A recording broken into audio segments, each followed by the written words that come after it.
Bonjour, dans cette vidéo, je vais vous présenter le principe d'un titrage. Alors un titrage consiste à déterminer la concentration molaire d'une solution dont on ne connaît pas la concentration. Ici, dans cette situation-là, nous avons choisi une solution de I2 dont on va déterminer la concentration molaire. Alors pour cela, on va réaliser une réaction chimique entre le I2, le diode, et une solution titrante qui sera une solution de thiosulfate. Alors bien sûr, cette solution est une solution titrante. On connaît parfaitement sa concentration molaire. Alors, pour le principe, il y aura une transformation chimique entre ces deux espèces. Donc, vous avez vu au chapitre précédent qu'on parle ici d'une réaction d'oxydoréduction. Lorsqu'on fait un titrage, il est très important d'avoir continuellement en visuel pendant toute la manipulation l'équation qui modélise cette transformation chimique. Donc ici, une réaction d'oxydoréduction, je ne vais pas vous réexpliquer comment l'établir, mais il faut que cette équation soit devant vos yeux tout le long de la manipulation et qu'elle soit surtout parfaitement équilibrée. Ici, les coefficients stoichiométriques vont jouer un rôle très important. Donc, il ne faut pas se tromper sur la façon dont on ajuste l'équation. Donc ici, regardez bien cette équation. Le diode va réagir avec les ions thiosulfate. Donc, ce sont des réactifs. Leur quantité de matière va diminuer au fur et à mesure de la réaction. Donc, les ions diode sont... Le diode, est la seule solution qui va donner la seule espèce colorée. Donc, c'est elle qui va donner la couleur de la solution. Étant donné que ce réactif va réagir, sa quantité de matière va diminuer, au fur et à mesure, elle va laisser place à des espèces qui sont uniquement incolores. Donc, ce qui va se passer concrètement, c'est que visuellement, nous allons avoir une solution de diode de cette couleur-là qui va se décolorer au fur et à mesure que la réaction va se dérouler, au fur et à mesure que l'on va rajouter les ions thiosulfate. Donc ici, bien garder à l'esprit que le diode va réagir avec les ions thiosulfate. On peut déjà remarquer qu'au niveau des coefficients stoichiométriques, qu'il faut 2 moles d'ion thiosulfate qui vont réagir avec 1 mol de diode. On parle ici de proportion stoichiométrique. Quelquefois, dans certains ouvrages, vous verrez même qu'on va parler de 2 équivalents d'ion thiosulfate qui vont réagir avec un équivalent de diode. Donc ici, le thiosulfate va consommer le diode va se décolorer au fur et à mesure pour laisser place à des espèces incolores. Donc on va rajouter comme ça, en rajoutant les ions thiosulfate, on va arriver à un moment où il n'y aura plus de couleur. C'est un moment particulier, on appelle ça l'équivalence. L'équivalence, il faut bien retenir cette définition, elle est très importante pour cette année et pour l'année prochaine. L'équivalence, c'est le moment où on dit que les réactifs sont introduits dans les proportions stoichiométriques. Les réactifs sont introduits dans les proportions stoichiométriques, ce qui correspond, en fait, ça va être dirigé par ces coefficients stoichiométriques. Donc, à l'équivalence, on a une relation qui apparaît et qui nous permet de calculer les quantités de matière. Donc, à l'équivalence, on aura le nombre de moles de diode divisé par son coefficient stoichiométrique qui vaut 1, qui sera égal à la quantité de matière de thiosulfate divisé par son coefficient stoichiométrique. Avec cette relation, je vais pouvoir à l'équivalence déterminer la quantité de matière de I2 qui a réagi. Donc maintenant, on va passer à la partie manipulation. Alors ici, je dispose d'une solution attitrée, ma solution de diode qui est colorée. Ici, ma solution titrante de thiosulfate qui n'est pas colorée, qui est transparente, dont on connaît parfaitement la concentration molaire. Et ici, alors voici le matériel qu'on va utiliser principalement. Ici, une burette graduée. Ici, cet outil va servir à déterminer un volume très précis. Ce volume qu'on va essayer de trouver à l'équivalence, au moment où le diode va se décolorer. Donc ici, on a un matériel avec une certaine précision sur le volume qu'on va verser. Donc on voit que c'est gradué de 0 jusqu'à 25 ml. Ici en bas, vous avez un petit robinet qui va permettre permettre l'écoulement de la solution titrante ici par cet embout. En dessous, j'ai mis un agitateur magnétique avec un baron aimanté qui va permettre l'agitation à l'intérieur de mon bécher de ma solution titrée, ici ma solution diode. Mais avant d'utiliser ce matériel, il faut d'abord préparer la burette. Ici, je vais utiliser un verre à pied en tant que poubelle que je vais placer en dessous la burette et je vais devoir rincer la burette avec la solution qu'elle va contenir, c'est-à-dire ma solution titrante. Ici, une solution de thiosulfate. Donc, je prends une quantité.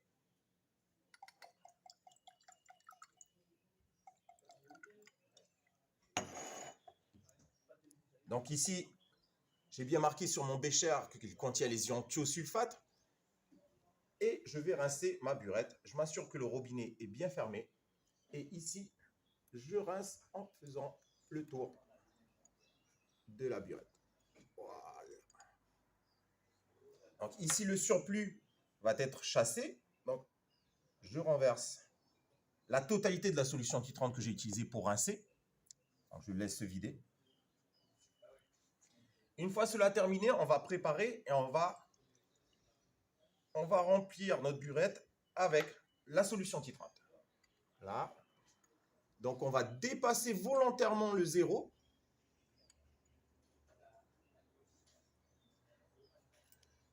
Voilà.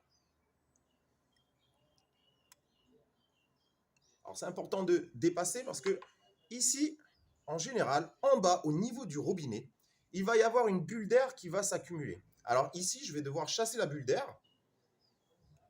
Je chasse la bulle d'air en bas en ouvrant fort le robinet. Et de cette manière, je chasse la bulle d'air qui s'était concentrée ici au niveau du robinet. Donc maintenant que cette manipulation est faite, je vais ajuster le zéro. Quand on ajuste le niveau du liquide au zéro, il faut bien avoir le regard en face. Vous connaissez le principe. Donc ici, je vais ajuster mon zéro. Comme c'est une solution transparente, je vais visualiser le bas du ménisque. Donc j'ouvre mon robinet et je fais descendre le niveau. Voilà. Voilà. Donc maintenant que ma burette est préparée, j'ai installé ma solution attitrée qui est ici sur mon agitateur magnétique. Je mets le petit barreau aimanté. Voilà. Et ici, pour la solution diode, pour mieux visualiser l'équivalent, je vais rajouter quelques gouttes d'empois d'amidon qui vont colorer la solution et on va pouvoir beaucoup mieux repérer l'équivalence. Regardez, juste une goutte, largement suffisant.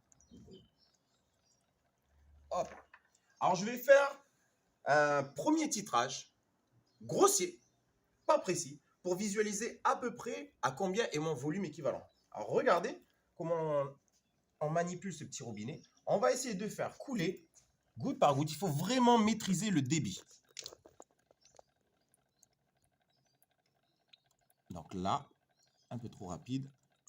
On va ajuster de cette façon-là. C'est parfait pour faire ce premier titrage grossier. Donc on va visualiser ici le niveau à la burette de solution titrante qui diminue. Alors on va voir la décoloration arriver au fur et à mesure. Donc là, nos yeux ne sont fixés que sur ce qui se passe dans le bécher. On ne regarde pas le niveau dans la burette.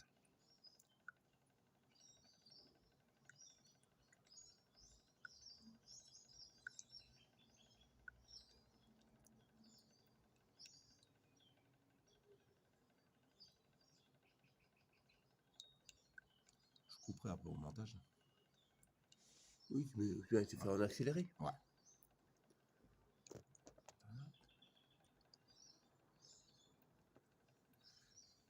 Donc on voit que ça commence à décolorer. Donc ici, je prépare ma main sur le robinet. Hop là, je l'arrête. Donc voici ce qu'on doit visualiser, c'est ce changement de couleur, qui est un changement de teinte, donc qui est dû à ce passage à l'équivalence. Donc ici, je vois qu'à peu près, mon volume équivalent va se retrouver entre 8 et 10 millilitres. Donc je vais refaire un deuxième titrage, cette deuxième manipulation, mais cette fois-ci, quand je vais arriver proche du volume équivalent, je vais ralentir le débit et je vais devoir déterminer cette équivalence à la goutte. Donc, pour cette deuxième manipulation que je vais faire, il va falloir être très précis.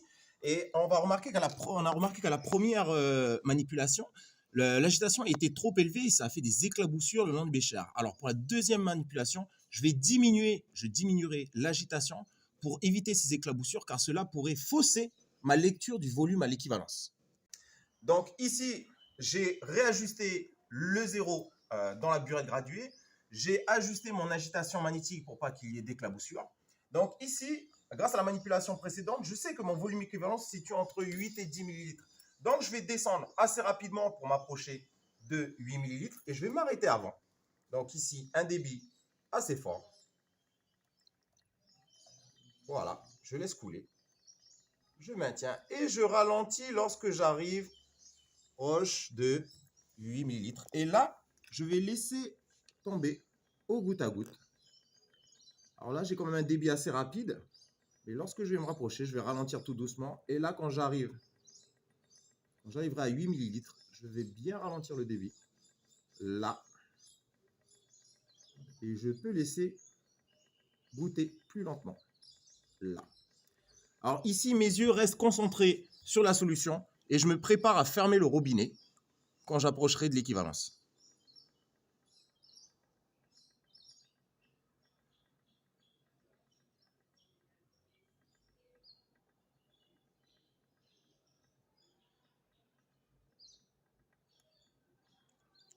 Donc là, on visualise qu'on arrive à la teinte sensible. Là, on n'est pas loin. On est très proche. Donc là, il faut vraiment maîtriser le débit. On va laisser la goutte là. Et on y est. Là, voilà.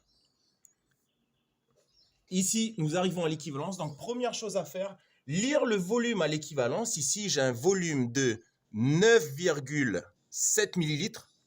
9,7 millilitres. Et tout de suite, on le note sur notre feuille de brouillon, ici, le volume équivalent. Donc, dans la solution titrante qui était dans la burette, ici, j'ai 9,7 millilitres. Donc, ces informations-là vont me permettre de déterminer la concentration en diode de ma solution titrée. Donc, je reviens à mon équation. Donc, à l'équivalence, j'ai une relation qui me permet de calculer les quantités de matière, d'égaliser. Donc, à l'équivalence,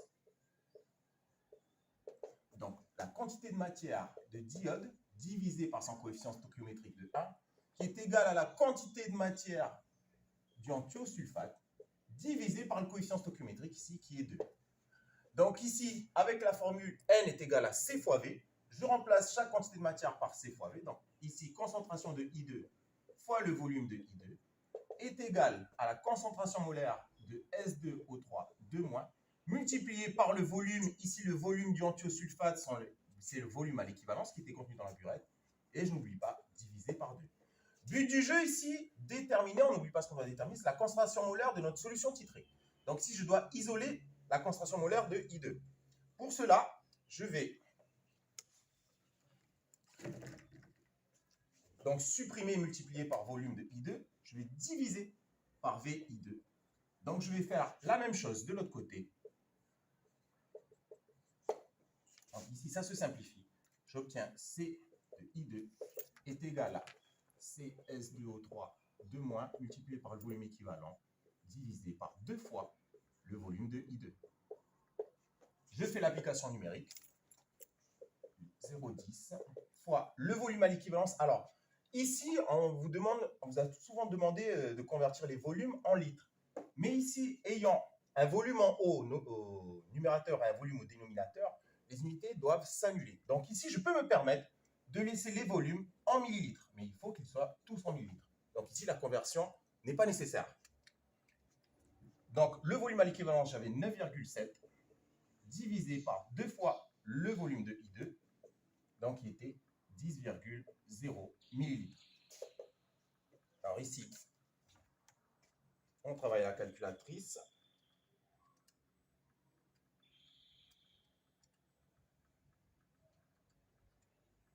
Et on trouve un volume équivalent de 1, une concentration molaire de diode de 4,85 10 puissance moins 3 mol par litre. Alors, attention aux chiffres significatifs.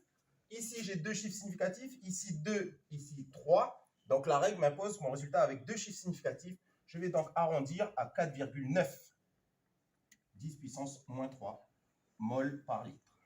Et donc, ici, grâce à mon titrage, j'arrive à déterminer la concentration molaire que je ne connaissais pas du diode.